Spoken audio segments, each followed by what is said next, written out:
CPIM পার্টির নীতি আদর্শের লড়াইয়ের মধ্যে দিয়ে তৎকালীন সময়ে যে এক ঝাঁক নেতৃত্ব উঠে এসেছিলেন তাদের মধ্যে সমীর চক্রবর্তী ছিলেন অন্যতম নেতৃত্ব।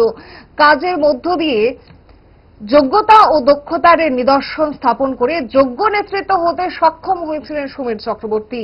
তার এই ভূমিকা বাদ দিয়ে আজকের ছাত্র সংগঠন এই জায়গায় আসতে পারত না। তাকে যে সময় যে কাজে পার্টি নিয়োজিত করত সেই কাজ বলিষ্ঠভাবে তুলে আনতেন। বৃহস্পতিবার রাজধানীর মুক্তধারা প্রেক্ষাগৃহে সিপিআইএম নেতা প্রয়াত সমীর চক্রবর্তীর স্মরণ সভায় একথা বললেন সিপিআইএম পলিট ব্যুরোর অন্যতম সদস্য মানিক সরকার।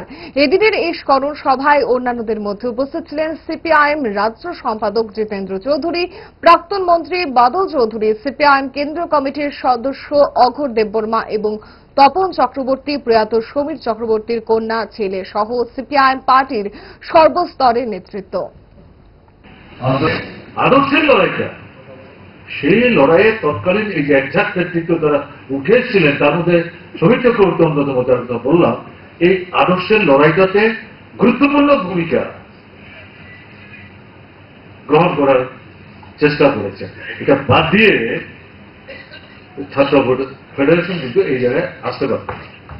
এটা আমাদের ভাবনার মধ্যে রাখতে হবে। আমি আমার নিজের অভিজ্ঞতার ভিত্তিতে যেটা বলবো, সমীর চক্রবর্তীর কাজের মধ্য দিয়ে নিজেকে যে জায়গায় নিয়ে গিয়ে তার যোগ্যতার দক্ষতার নিদর্শন স্থাপন করতে সক্ষম হয়েছিলেন, তাকে কোন একটা দায়িত্ব দিয়ে কি সংগঠন, কোন একটা স্কুলের সমস্যা এর সমাধানের জন্য ইউনিট ভিত্তিক একটা আন্দোলন, এটার যারা পরিচালক তাদের সঙ্গে কথাবার্তা বলে তার সমাধান, এই সমস্ত বিষয়গুলি সম্পর্কে সাংগঠনিক রাজনৈতিক আন্দোলন তাকে একটা দায়িত্ব দিয়ে আমরা নিশ্চিত থাকতে পারতাম।